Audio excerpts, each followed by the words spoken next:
আজকে যেই সন্তানগুলি দুনিয়ার থেকে বিদায় হয়ে গেছে, ছোট ছোট বাচ্চারা আজকে শহীদ হয়ে গেছে, এবং ছোট ছোট বাচ্চারা আজকে তারা হসপিটালে কাঁপতাইতেছে, ওদের জন্য দোয়া করেন, আল্লাহ যেন ওদেরকে মাফ করে দেন। আল্লাহুম্মা আমিন। আল্লাহ, যে সন্তানগুলি আজকে পুড়ে গেছে, আল্লাহ জলদি তো শেফায়ে কামেলা আযান নসিব করেন। আল্লাহ জলদি সুস্থ করে দেন। আল্লাহ যারা মারা গেছে ওদের জান্নাতের ব্যবস্থা করে দেন। আল্লাহ বাপ মা পরিবার পরিজন আত্মীয় স্বজনকে ধৈর্য ধরার তৌফিক দিয়ে দেন।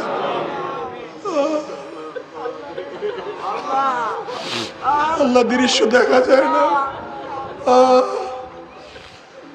আল্লাহ আমাদের সবাইকে মাফ করে দেন। আল্লাহ গোটা দুনিয়ার মানুষকে হেফাজত করেন, আসমানি গজব জমিনে গজব হেফাজত করেন। রব্বিরহামহুমা কামা রাব্বায়ানি সগীরা। সাল্লাল্লাহু আলাইহি ওয়াসাল্লাম বিরহমাতিকা ইয়া আরহামার